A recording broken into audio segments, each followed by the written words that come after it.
যুক্তরাষ্ট্রে নির্বাচনী প্রচারের সময় রিপাবলিকান পার্টির প্রার্থী ও সাবেক প্রেসিডেন্ট ডোনাল্ড ট্রাম্পকে গুলি করে হত্যা চেষ্টাকারী থমাস ম্যাথিউ ক্রুকস রিপাবলিকান পার্টিরই নিবন্ধিত ভোটার ছিলেন।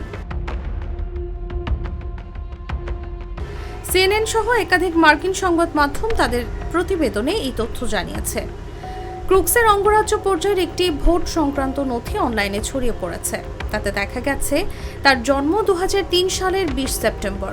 ওই নথি অনুযায়ী তিনি ট্রাম্পের রিপাবলিকান পার্টির নিবন্ধিত একজন ভোটার। সেই সঙ্গে ভোটার স্ট্যাটাসের ঘরে ক্রুকসকে সক্রিয় বলে উল্লেখ করা হয়েছে।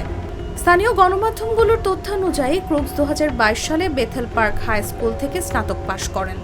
তিনি রিপাবলিকান হিসেবে ভোট দেওয়ার জন্য নিবন্ধিত হয়েছিলেন। পেনসিলভানিয়ার ভোটার তালিকার তথ্যে তার যে নাম, বয়স ও বেথেল পার্কের ঠিকানা মিলেছে, তার সঙ্গে পাবলিক রেকর্ডে থাকা ক্রুকসের তথ্যের মিল পাওয়া গেছে।